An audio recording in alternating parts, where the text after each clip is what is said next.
Good morning class. My name is Ajay Pandey. Today I am going to teach you resistance. This is very important topic. इसमें से बहुत सारे questions आपसे पूछे जाते हैं, मल्टीपल चॉइस क्वेश्चंस कंडीशन बना के पूछे जाते हैं। इसमें हम आपके कॉन्सेप्ट को बिल्कुल क्लियर करेंगे और आप जिससे खुद उन प्रश्नों का उत्तर दे सकें। तो शुरू करते हैं। रेजिस्टेंस क्या होता है? As you know that property of conductor which opposes the flow of electric current is known as resistance.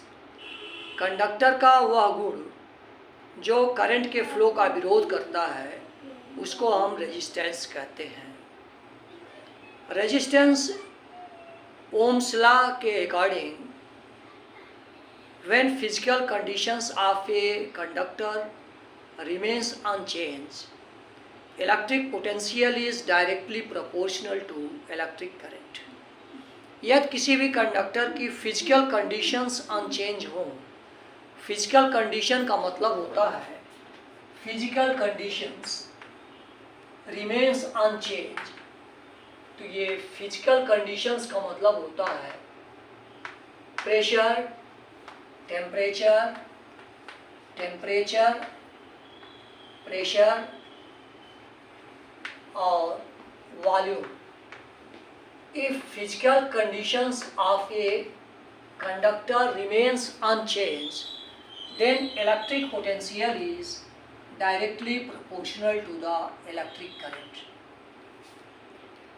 तो यदि किसी भी कंडक्टर की टेम्परेचर, प्रेशर और वॉल्यूम ना बदले, एक कांस्टेंट रहे, तो इलेक्ट्रिक पोटेंशियल इलेक्ट्रिक करंट के डायरेक्टली प्रोपोर्शनल होता है। और इसको हम लिखते हैं, एक प्रोपोर्शनलिटी कांस्टेंट लेते हैं V equal to RI।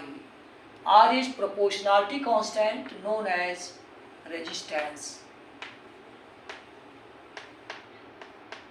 R एक प्रोपोर्शनलिटी कांस्टेंट है, इसको हम रेजिस्टेंस कहते हैं। Here R equal to V upon I। यदि इसका हम ग्राफ खींचते हैं तो ये आपका आता है स्ट्रेट लाइन। ये V इधर ले रहे हैं y एक्सिस, और x एक्सिस पर हम अगर करंट को लेते हैं तो ये ग्राफ एक स्ट्रेट लाइन आता है। और रेजिस्टेंस का यूनिट हम अगर नोट करते हैं तो रेजिस्टेंस की यूनिट होती है V का वोल्ट होता है, और करंट की यूनिट एम्पियर होती है। 1 volt upon 1 ampere equal to 1 ohm. Ohm को यहाँ से डिफाइन करते हैं।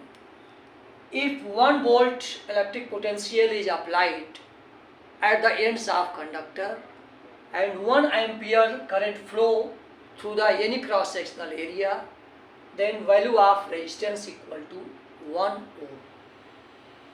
तो ये इस तरह से आपका ओम की डिफिनीशन होती है। यदि किसी भी कंडक्टर के एंड्स पर 1 वोल्ट का इलेक्ट्रिक पोटेंशियल हो और उसमें 1 एम्पियर की करंट फ्लो हो रही हो तो रेजिस्टेंस की वैल्यू 1 ओम होती है। इसका जो स्लोप होता है, इसका स्लोप रेजिस्टेंस को शो करता है। इस पर भी आपसे क्वेश्चंस पूछे जाते हैं कि मान लीजिए किसी कंडक्टर का रेजिस्टेंस R1 है और किसी दूसरे कंडक्टर के लिए यही चीज़ अगर हम खींचते हैं ग्राफ R2 है, तो जिसका स्लोप ज़्यादा होता है इससे पूछ सकते हैं आप में, इसमें R1 is greater then R2, इसमें क्या रिलेशन है? तो R2 का स्लोप जो है वो ज़्यादा है, इसलिए R2 is greater than R1। Same चीज़ यही आपको ऐसे भी दे सकते हैं, ये आपने नोट किया होगा।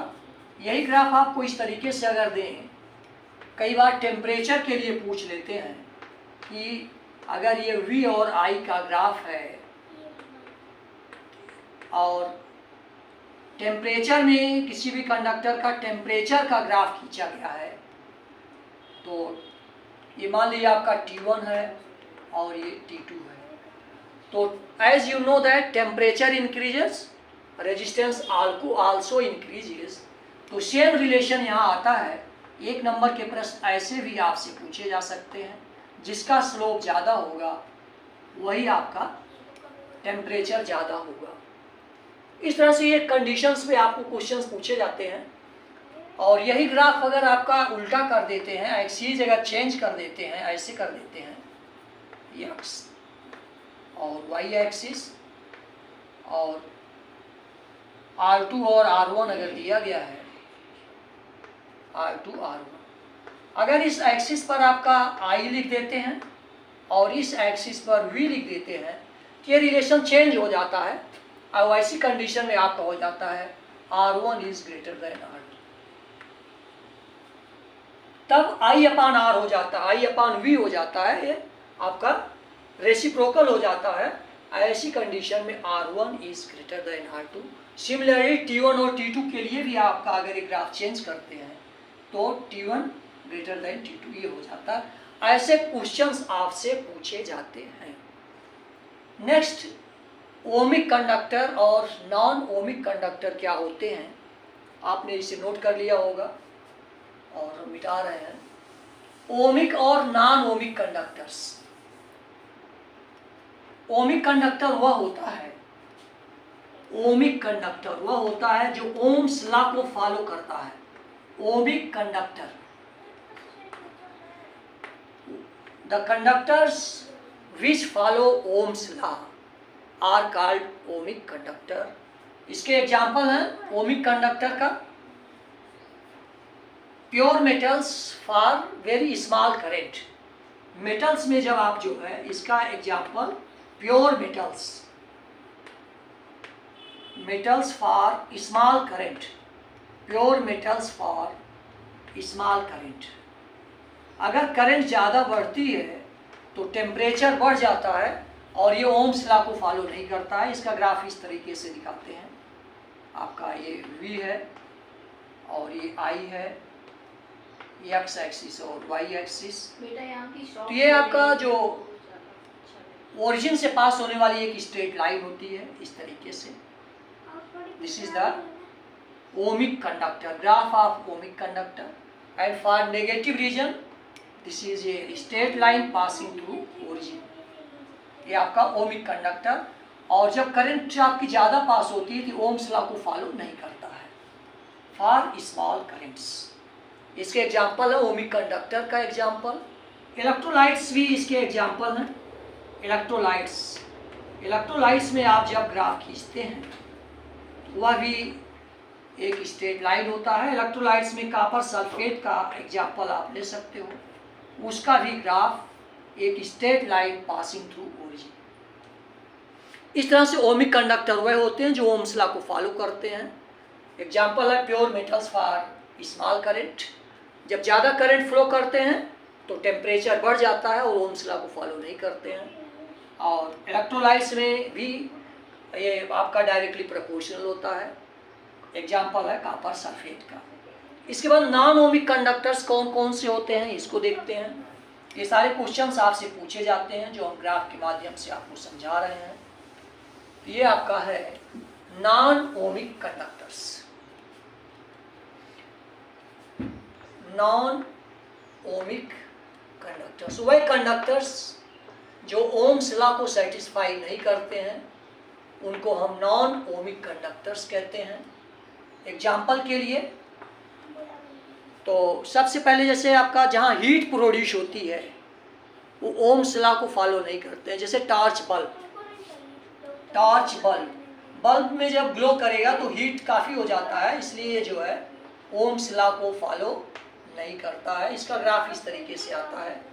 ये V और I, ये ग्राफ एक कर्व होता है।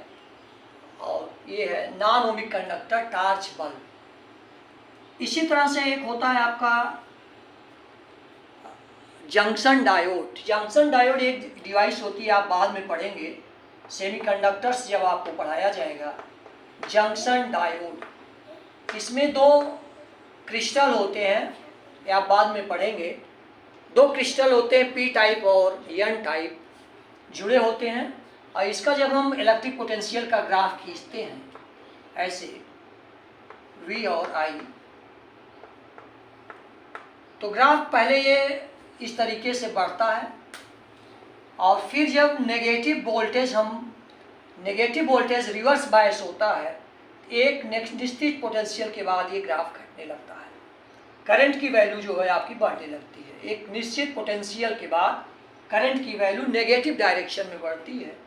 This is the example of torch bulb and junction diode. तो ये आपके एग्जाम्पल पूछे जा सकते हैं। और इसका नेक्स्ट एग्जाम्पल होता है गैलियम आर्सेनाइड, गैलियम GaAs। ये सेमीकंडक्टर होता है गैलियम आर्सेनाइड।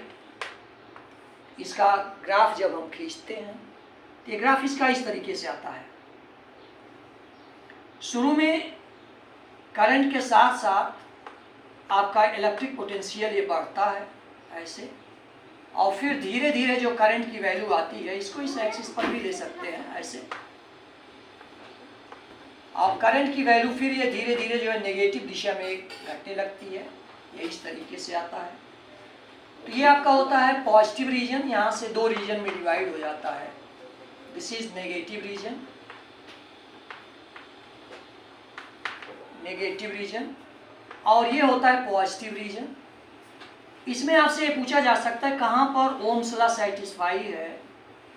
ये आपसे पूछा जा सकता है कि इसका नेगेटिव रीजन कौन सा है। यहाँ से आपका घट रहा है, VI ग्राफ नेगेटिव आएगा। ये पॉजिटिव रीजन है, और जहाँ आपका स्ट्रेट लाइन होता है वो पोर्शन आपका हो जाता है ओम्स लॉ को सेटिस्फाई करता है। जैसे ये इस तरह से अगर दिया गया है, ये हो गया BC, this region satisfy Ohm's law. तो इस तरह से आपके ओमिक कंडक्टर्स और नॉन ओमिक कंडक्टर्स के एग्जाम्पल थे। अब effect of temperature on the resistance, इसको हम देखते हैं। रेजिस्टेंस के विषय में जितने भी क्वेश्चंस आपसे पूछे जा सकते हैं वो हम एक्सप्लेन कर रहे हैं। Effect of temperature on resistance, आपने नोट किया होगा इसको। तो effect of temperature on the resistance, temperature का इफेक्ट रेजिस्टेंस पर कैसे पड़ता है। इफेक्ट ऑफ टेम्परेचर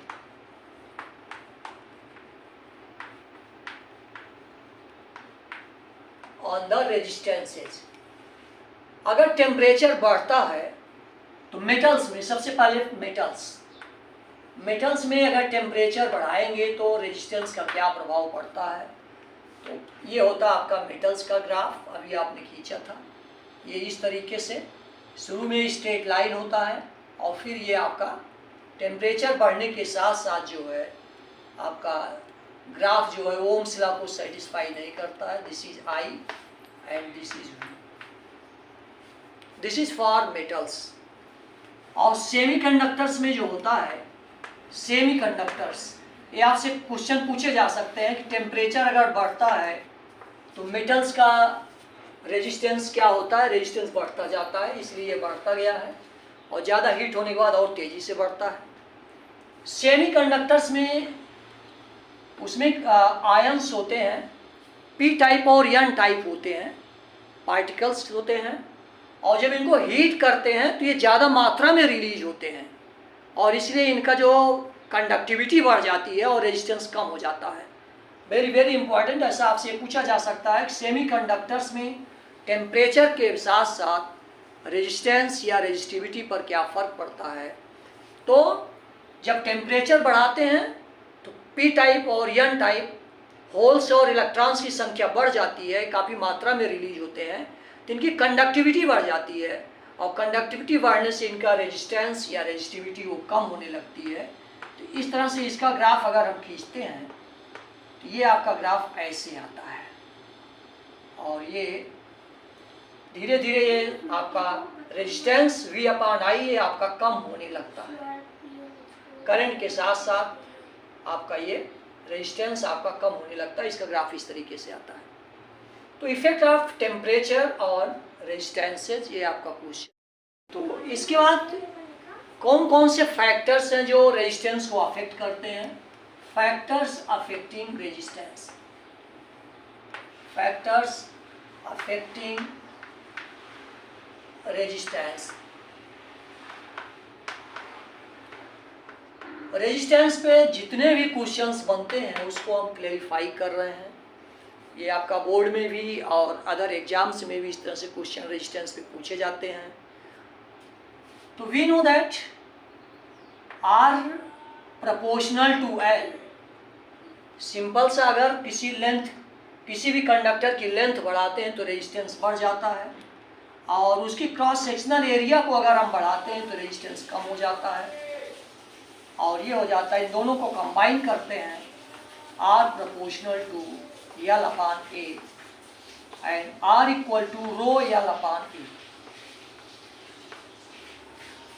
अगर किसी कंडक्टर की लेंथ दो तरीके से बढ़ाई जा सकती है, आपने ध्यान देना है। 1 मीटर का तार है, सेम अगर 2 मीटर का तार ले लें तो रेजिस्टेंस इस तरह लेंथ एक इस तरीके से बढ़ाई जा सकती है। दूसरा, इसी तार को खींच करके भी बढ़ाया जा सकता है। ये 2 कंडीशंस लागू होंगी यहाँ। ये फार्मूला आपका पहले कंडीशंस के लिए है, ना कि दूसरे के लिए। When length is increased simply not by stretching, R proportional to L और ये rho L by A. Rho is a proportionality constant known as resistivity. तो ये जो है सिंपली लेंथ को अगर बढ़ाया जाता है तो ऐसे होता है। Rho is proportionality constant, rho is resistivity.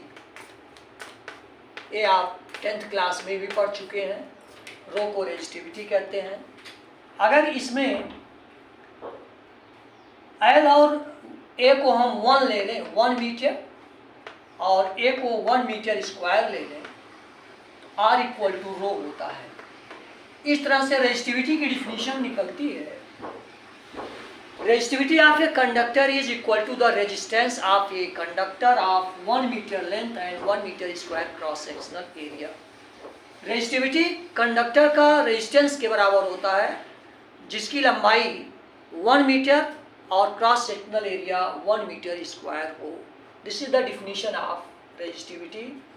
इसकी यूनिट अगर आप निकालते हो तो ये हो जाता है, यहाँ से रो अगर हम क्लियर करते हैं तो ये हो जाता है R A upon L. Cross multiply करके इसको आप लाते हो तो ये हो जाता है, क्रॉस मल्टीप्लाई करेंगे आर ए और अपान ए, तो आर का होता है ओम, ए का होता है मीटर स्क्वायर, लेंथ का होता है मीटर। इसकी यूनिट हो गई आपकी ohm metre. This is the unit of resistivity. तो हम जब रेजिस्टेंस को, लेंथ को सिंपली अगर दुगना करें तो रेजिस्टेंस आपका दुगना हो जाता है। अगर वो क्रॉस सेक्शनल एरिया को दुगना करते हैं तो रेजिस्टेंस हाफ हो जाता है। ये विदाउट स्ट्रेचिंग के है। अब मेन इंपॉर्टेंट क्वेश्चन है कि जब हम स्ट्रेच करते हैं तो क्या होता है, इसको आप देखिए, बहुत ही इंपॉर्टेंट टॉपिक है। तो when length is increased by stretching, when dimensions are changed by stretching। Stretch करके अगर हम लेंथ और क्रॉस सेक्शनल एरिया को चेंज करते हैं तो आइए देखते हैं। सबसे पहले इसमें आप जानते हो, कोई भी कंडक्टर या कोई भी शेप है, अगर उसको हम लेंथ ब्रेथ चेंज करते हैं तो उसका वॉल्यूम अनचेंज होता है। लेंथ और अगर एरिया को आप चेंज कर दोगे तो वॉल्यूम उसका कांस्टेंट होता है, ये आप जानते हो। आपने 10th में भी, मैथ में भी ऐसे क्वेश्चन पढ़े होंगे कि उसका वॉल्यूम चेंज नहीं होता है। लेंथ बढ़ जाएगी तो क्रॉस सेक्शनल एरिया कम हो जाएगी। इस तरह से इनका प्रोडक्ट जो होता है वो बराबर ही होता है। ये मेन फैक्टर है जो अभी हम इसका यूज करेंगे। किसी भी शेप में, किसी भी बॉडी में आप कोई भी चेंज करिए, लेंथ को चेंज करेंगे, लेंथ बढ़ाएंगे क्रॉस सेक्शनल एरिया कम हो जाएगी, और इसी तरह से अगर क्रॉस सेक्शनल एरिया कम करेंगे तो लेंथ बढ़ जाती है। इनके वॉल्यूम कांस्टेंट होते हैं, वॉल्यूम में कोई चेंजिंग नहीं होती। इस कॉन्सेप्ट का उपयोग हम कर रहे हैं। आप जानते हो R equal to rho L upon ए। ये रेजिस्टेंस के लिए स्ट्रेचिंग के कारण जब हम चेंज करेंगे तो इस तरह होगा। आप ये भी जानते हो रो होता है मास पर यूनिट वॉल्यूम, मास पर unit volume. V is not potential volume है, यहाँ ध्यान देना है। इस तरीके से अगर यहाँ से हम वॉल्यूम की जगह हम लिख सकते हैं, अगर इसको चेंज करें यल को, मानिए यल में अगर हम चेंजिंग करते हैं तो ये आप देखिए यहाँ से, तो यल की जगह हम वी अपान ए लिख सकते हैं, वॉल्यूम अनचेंज होगा। वॉल्यूम एल की जगह हम क्या लिख सकते हैं, वी अपान ए। इस तरह से हो जाता है एम अपान वी, और यल की जगह हम लिख सकते हैं वी अपान ए। एम अपान बी पहले से है, एल की जगह वी अपान ए लिखा, और एक ये आपका इधर से है, ये हो जाता है एम वी अपान वी से वी आपका कैंसिल हो गया, A square. M is mass, mass constant रहेगा बॉडी का, वो बदलेगा नहीं। हियर एक रिलेशन आपको मिला, इसको आप नोट करेंगे, 1 upon A square, R proportional to 1 upon A square. जब आप स्ट्रेचिंग करते हो तो वॉल्यूम रिमेन्स कांस्टेंट, वॉल्यूम हम दोनों जगह एक ही लेंगे। तो ये हो गया रो एल अपान ए। रो होता है क्या, डेंसिटी अगर के टर्म में यूज करें हम, तो हो जाता है मास पर यूनिट वॉल्यूम, और इसको इस तरीके से 1 अपान ए स्क्वायर। अगर हम यहाँ हम लिखते हैं यल को चेंज किया, ये को अगर चेंज करें हम तो इसको ऐसे लिखा जा सकता है, आर इक्वल टू रो और यल, ये हो गया are row L upon A. तो रो की जगह फिर हम आपका लिख देते हैं मास पर यूनिट वॉल्यूम यल, और ए की जगह आप लिख सकते हो V by L, V by L. इसी में हम ए की जगह लिख सकते हैं वी बाई एल। ये हो जाता है आपका M L square V square.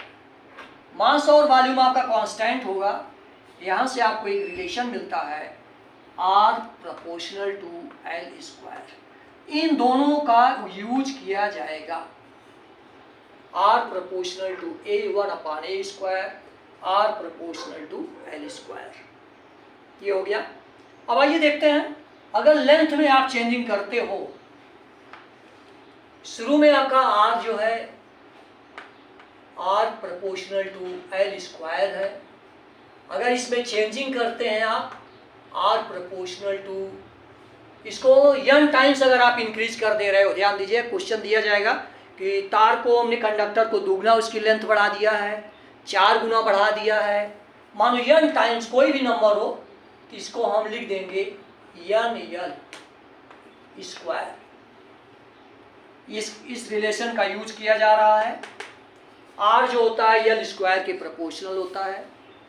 हमने अगर लेंथ को n टाइम्स चेंज किया है तो r डैश इस तरह से हो जाता है, r upon r dash equal to, proportionality const लेने पर इक्वल टू भी लिख सकते हैं आप। यहाँ से हो जाएगा, आप डिवाइड करिए, r dash upon r equal to, ये अपान ये करेंगे तो यल स्क्वायर कैंसिल होगा, n स्क्वायर। इस तरह से r dash equal to r n square, ये रिलेशन मिलता है। अगर लेंथ को दुगना कर देंगे, खींचने पर लेंथ को अगर आप दुगना करोगे, रेजिस्टेंस उसका 4 गुना हो जाएगा, 2 का स्क्वायर 4 गुना बढ़ जाएगा। बहुत ही इम्पॉर्टेंट टॉपिक है, इस पे क्वेश्चन आपके पूछे जाते हैं, आप सिंपली नहीं लिख सकते हैं। ये आपका 4 टाइम्स, ये रिलेशन आप याद करिए, दिमाग में फीड करिए। अगर किसी भी कंडक्टर को स्ट्रेच करके लेंथ को दुगना किया जाएगा तो उसका रेजिस्टेंस 4 टाइम्स बढ़ जाता है। इसी तरह से अब हम क्रॉस सेक्शनल एरिया में अगर चेंज करते हैं, क्रॉस सेक्शनल एरिया को अगर हम 1 अपान n टाइम्स, मान लीजिए कि रेडियस को, दूसरा रिलेशन आपका आया था r proportional to 1 upon A square. ये है आपका r प्रोपोर्शनल टू 1/a²। अगर हम चेंज करते हैं r डैश, ये हो जाता है 1/a²।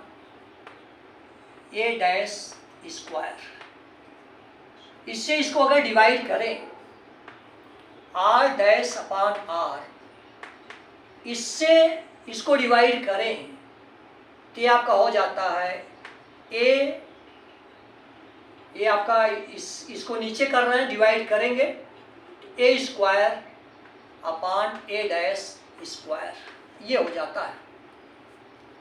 Very important question. इससे इसको डिवाइड किया गया, r डैश अपान r किया गया है, ये आता है। और आपसे पूछा जाए कि अगर रेडियस को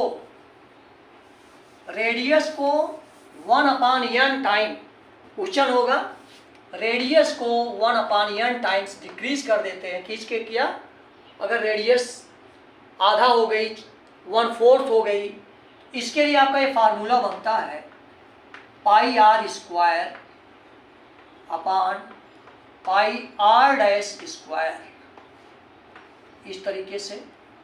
ये आपका पाई से पाई कट जाएगा, r²। r डैश में रेडियस को 1/n टाइम चेंज किया गया है, तो यहाँ r डैश की जगह हम लिख देंगे r/n, r/n का स्क्वायर, r² से r² आपका कट जाएगा। और ये यहाँ ध्यान देना है आपका ऐसे है, पाई से पाई कट गया, r² यहाँ लिखा गया है, r dash 1/n times radius को कम किया गया है, r/n, ये हो जाता है आपका r से r कट जाएगा, ये हो गया n² का स्क्वायर, n⁴। अगर रेडियस को आप हाफ करते हो, रेडियस को अगर आप हाफ करते हो, तो r डैश जो होता है r⁴ 16 टाइम्स बढ़ जाता है। r को अगर हाफ करते हो, 1/2 करते हो, तो ये आपका 16 टाइम्स रेजिस्टेंस बढ़ जाता है। This is very important. ये दो लाइन आप यहाँ नोट करेंगे, r = n⁴r। ये आप रिजल्ट ही दिमाग में फीड करिए। अगर रेडियस को हाफ करेंगे तो उसकी पावर 4 16 टाइम्स, और लेंथ को अगर दुगना करेंगे तो रेजिस्टेंस 4 गुना हो जाता है, यहाँ 4 यहाँ 16। This is very important questions. हमने आपको रेजिस्टेंस पे कितने क्वेश्चंस हो सकते हैं उसको डिटेल किया है। अब आपको हम बताने चल रहे हैं कि ओम्स लॉ का वेरिफिकेशन कैसे करते हैं, डिडक्शन ऑफ ओम्स लॉ।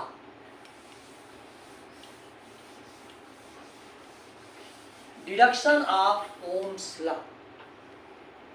इसको आप समझिए, आपका इंपॉर्टेंट है, पूछा भी जा सकता है। Deduction of Ohm's law,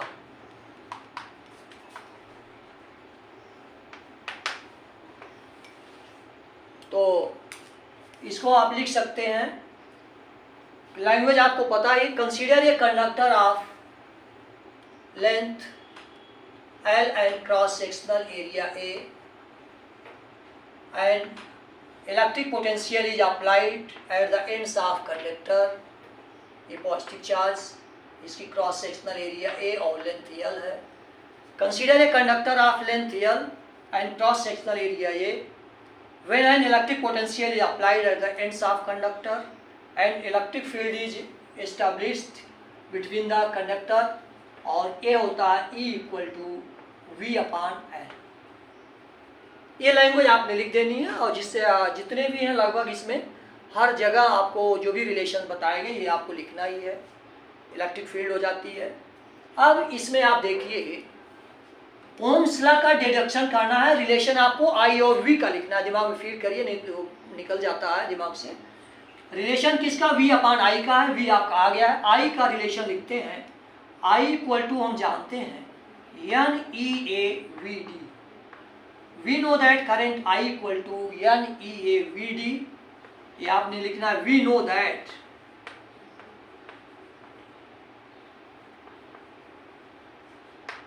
Vd की वैल्यू यहाँ पुट कर देते हैं सिंपल सा, Vd इक्वल टू आप जानते हो E टाउ अपॉन m, यहाँ ब्रैकेट में आप लिख सकते हैं Vd equal to E tau upon m, ये हो गया। अब इसमें देखिए E की वैल्यू हम यहाँ से पुट कर देते हैं, ये आपका हो जाता है n E into E square ए, ई हो ही गया, ई की जगह v अपान एल हो गया, टाउ अपान एम। v की e की वैल्यू यहां से पुट की गई है, putting the value of e from 1, ये रिलेशन आपका हो गया i।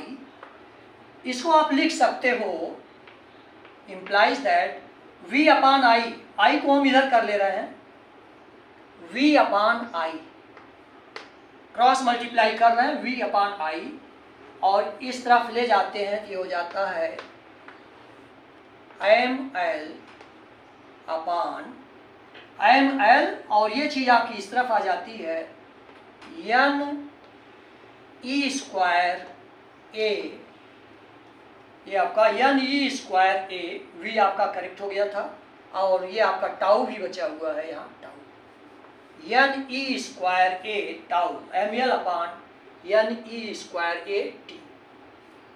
अब अगर v अपान i होता है r, इसमें देखिए अगर फिजिकल कंडीशंस अनचेंज हो, फिजिकल कंडीशन का मतलब अगर टेम्परेचर ना बदले तो ये सारी क्वांटिटीज आपकी कांस्टेंट हैं। If temperature remains constant, mass, length, number of electrons, charge of electrons, area, और ये है relaxation time. If temperature remains constant, this quantity is constant, this is r equal to v upon i, and here r equal to आपने find out किया ml upon n e square a tau. This is the verification of Ohm's law कि physical conditions ना change हो तो resistance constant होता है, this quantity is constant. इसी में आप थोड़ा सा अगर रेजिस्टिविटी के लिए निकालना चाहते हैं तो यही फार्मूला आप अलग से ना निकाल करके रेजिस्टिविटी कर लीजिए, आप इसको नोट कर लिए होंगे। तो रेजिस्टिविटी क्या होती है आप जानते हो, resistivity, this is the deduction of Ohm's law. यही सिंपल सा रेजिस्टिविटी आप याद कर लो, एक लाइन का क्वेश्चन ये बनेगा यहाँ। रेजिस्टिविटी आप जानते हो R equal to rho L upon A, तो यहाँ से आपका आ जाएगा rho equal to R A upon L. R की वैल्यू यहाँ से आप रख देते हो ml n e square a tau, R की वैल्यू हो गई, और ये अपान यल यहाँ से लगा हुआ है a अपान एल। a से a कैंसिल होगा, l से l कैंसिल होगा, आपका आता है m upon n e square tau. This is the resistivity. और रेजिस्टिविटी आपको बताया गया था कि रेजिस्टिविटी डायमेंशंस पर डिपेंड नहीं करती है, लेंथ ब्रेथ यहाँ कुछ है नहीं, इस पे नहीं डिपेंड करती है, ये केवल मटेरियल पर डिपेंड करती है, मास, वो मटेरियल किसका बना हुआ है, इसलिए उस पर नंबर ऑफ इलेक्ट्रॉन्स और ये चीज़ इस पर डिपेंड करता है। Resistivity does not depends on the length breadth and it depends on the material and temperature. तो this is more about resistivity. इस तरह से हमने आपको आज रेजिस्टेंस और रेजिस्टिविटी को डेरिवेशन किया है, बहुत सारी चीज़ें बताया है। आप खुद बहुत सारे क्वेश्चंस ट्राई करें जो हमने कॉन्सेप्ट बताए हैं, और हम आपसे उम्मीद करते हैं कि हमारा वीडियो बहुत पसंद आया होगा। आप इसे लाइक, सब्सक्राइब और शेयर करें। आप लोग वीडियो को अगर सब्सक्राइब करते हैं या कोई कमेंट करते हैं तो इससे हमारे लोगों का मनोबल बढ़ता है, और हम चाहते हैं कि आप इसे ज़्यादा से ज़्यादा शेयर करें।